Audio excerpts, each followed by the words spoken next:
teman-teman, balik lagi dengan kita. Aku Bella Cynthia Puspita Dan aku Cahaya Ratu Cinderella. Di video kali ini kita bakal bikin tugas bahasa Indonesia dengan mereview film Jodoh Tiga Bujang. Film ini disutradarai oleh Afran Sabran dan diproduksi oleh Star Vision. Dengan genre komedi dan keluarga dengan latar belakang Bugis dan Makassar dari Sulawesi Selatan. Film ini menceritakan tiga saudara yaitu Fadli, Kifli, Ahmad yang diminta oleh orang tuanya untuk menikah kembar karena tradisi dan kayaknya faktor ekonomi sih. Namun ketika kedua adiknya Ahmad dan Kifli sudah mendapat lampu hijau dari pasangan dan keluarganya, wanita yang Fadli cintai yaitu Nisa keburu dilamar orang kaya dengan uang tunai yang sangat fantastis. Menurut aku nih ya, karakter Fadli tuh udah berjuang banget.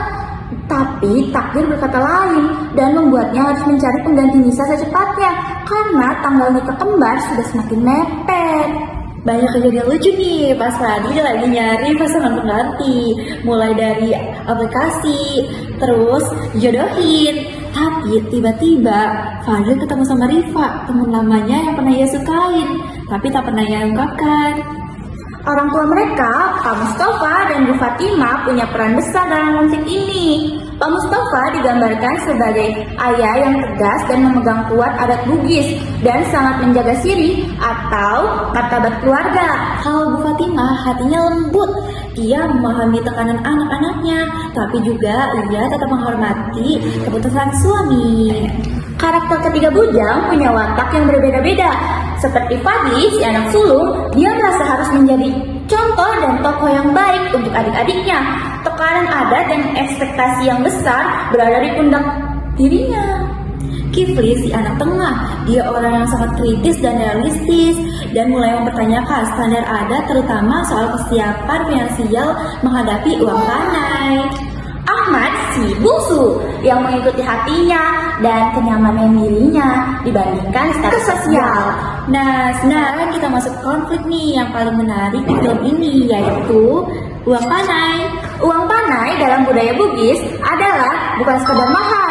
Ini adalah simbol kesungguhan dan penghormatan kepada keluarga perempuan oleh pihak pria. Nominal uang panai ditentukan dari 1. Pendidikan mempelai perempuan. Semakin tinggi pendidikan mempelai perempuan, semakin meningkat uang panainya. Dan 2. Status sosial dan keturunan keluarga. Jika berasal dari keluarga terpandang atau memiliki gelar kebangsawanan Bugis, biasanya uang panainya akan semakin tinggi. 3. Pekerjaan dan reputasi keluarga. Keluarga dengan posisi tertentu punya standar tertentu juga. 4. Kesepakatan kedua keluarga. Ini penting banget karena uang panai itu bukan cuma sepihak, itu adalah musyawarah. 5. Kondisi ekonomi pihak laki-laki. Dalam praktik modern, banyak keluarga yang mulai menyesuaikan dengan kondisi kemampuan calon mempelai pria. Selain mengenai konflik keluarga yang menarik, kita akan perkenalkan dengan budaya Makassar dan visual kota yang indah. Konsep yang disajikan pun cukup dekat dengan kita nih sebagai penonton. Apalagi dengan film yang bergenre komedi romantis, ya dapet banget sih. Betul, romansnya dapat banget, on point banget. Terus komedinya hektik banget. Kayak pas ditampilin Musdalifah di film ini, asli pecah banget. Film ini juga menunjukkan sisi lain bahwa menjaga kehormatan bukan hanya soal nominal, tapi juga soal tanggung jawab dan niat baik. Aku kasih bintang 8,5 dari 10 karena konfliknya terasa kuat banget dan relevan. Aku juga kasih bintang 8,5/10. Film ini bukan cuma lucu, tapi juga membuka wawasan tentang budaya Bugis Makassar. Nah, itu dia review kita dari film Jodoh Tiga Bujang. Makasih yang udah nonton. Sampai jumpa di video berikutnya. Bye-bye.